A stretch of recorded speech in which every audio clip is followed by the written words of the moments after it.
course, I didn't believe her. And then the other phones are going off, and all the parents seem to think we had a number 2 seed. And I was thinking, gosh, how could we have such a collection of parents that don't know what the heck's going on? And then eventually we confirmed the fact that we did in fact have a number 2 seed, which was cool because that meant we got to host the second and third round games, which was cool. But we had to travel in the quarter, but honestly, we have never been treated with as much class as we were in Provo. Their fans were extraordinary. We're accustomed to Duke fans where the abuse is, of course, unlimited. And now we're over in Provo, and they're actually polite. They're not throwing darts at the back of my goalkeeper's head, and they're saying nice things. So it was a real treat to go out there and play a really fine BYU team. And of course, we're excited to be in the Final Four. I mean, honestly, this is the dream of every college team, is to be in this environment. There's absolutely no question. I mean, we could have easily been eliminated every step of the way. I mean, you can look at the BYU game. We've got a kid clearing a ball off the line that made a 80-yard sprint, and BYU could be here with that finish. So we're a little fortunate there. The game before that, we won on penalty kicks, and trust me, you don't want to play that team if you can avoid scheduling them. I mean, Baylor was extraordinary, very tough, very combative. We had to win that game on penalty kicks. I don't think there's any question, but it's a lot harder to get to the Final Four. And it's no 1 or 2 teams that's making it tough. It's almost everyone in the bracket. And I think the coaches that are out there are doing a fine job. Their athletic departments are supporting them in a wonderful fashion. And then the average kid coming out of high school right now is playing at a very high level. So the youth coaches in this country, I think, continue to do a better and better job developing their kids.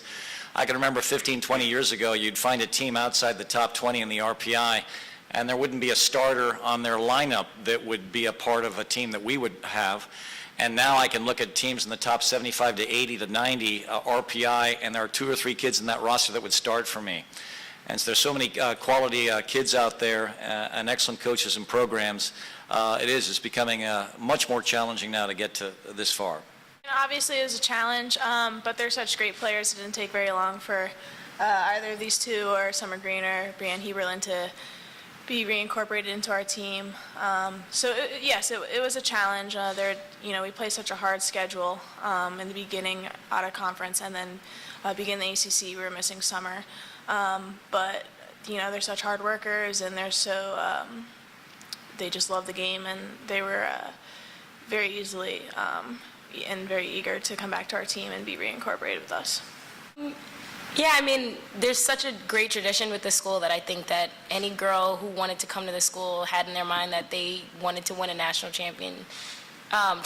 And I think, I mean, for me, it's just about playing, for like those that were in the past and those that are in the present and for those that are in the future. And I think, I mean, there's just such a great legacy with this school that, I mean, yeah, why not put on the jersey and kind of think that, that you have to uphold the tradition.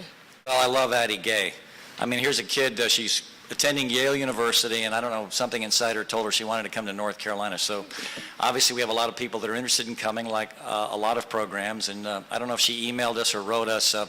I guess we'd seen her in camp, or Chris Ducar had seen her in camp, but we discouraged her. We told her not to come. You're never going to play here.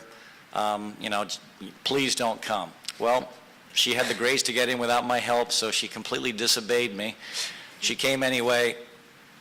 We loved her from the beginning. I mean, at first, of course, we thought she was going to be a backup goalkeeper, but she was such a fine young girl of character that, yeah, she can be on our roster and she can help us in training. And all of a sudden, we're watching her in training, and her starting position's extraordinary. Her decisions are very, very good.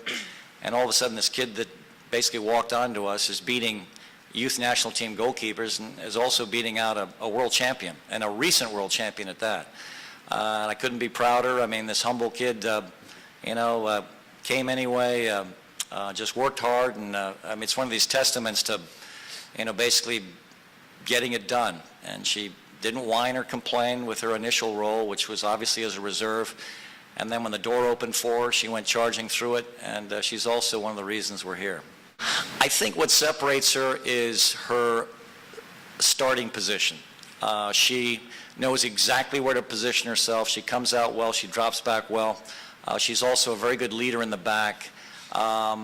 she just has and interestingly enough, she just has a wealth of elite soccer experience, and it's really benefited us. And I can't imagine, because very few women's teams are owned by a guy that can just wake up in the morning and warm himself up by burning several $100 million in his fireplace. PSG is one of those clubs, and for some reason this guy decided to put some money into his women. I think she is making $100,000 a year in a 4-year contract, and that's a pretty extraordinary contract, with the exception of Marta playing in Sweden. Of course, after playing here, that is a legitimate paycheck for anyone. So I just don't think that model is out there for the women's game, because they can't sustain it financially. And obviously some of these people that own these teams like Man City and these other elite teams, PSG is another example, they can afford not to make money. But I don't think there's a viable model out there on the women's side that allows you to compete with an American education.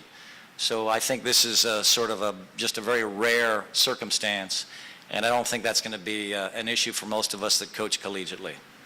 I think dribbling has always been my strength. I mean, yeah, I think it's definitely my default, and I think I feel the most comfortable when I have the ball at my feet, and as opposed to passing is something that I definitely do need to work on and things like that. But I mean, I've played with the youth national teams, but other than that, I mean, I think for me, just being persistent with dribbling has just been kind of mostly like for myself. I mean, I don't think I've had that good of training before, where like before college, where I was told to like keep dribbling in and out of cones, like this and that kind of thing. But I think for the most part, I don't really know where my dribbling ability has come from, and I've never been asked that question before, so I really don't know how to answer it. But I mean, everyone has their strengths, and I think for me, dribbling is mine. I mean, here, Amber, she's pretty much the greatest ball winner that I've ever came across, and I think Kaylia's speed and her ability to finish is something that she's great at. So I think it's just one of those things where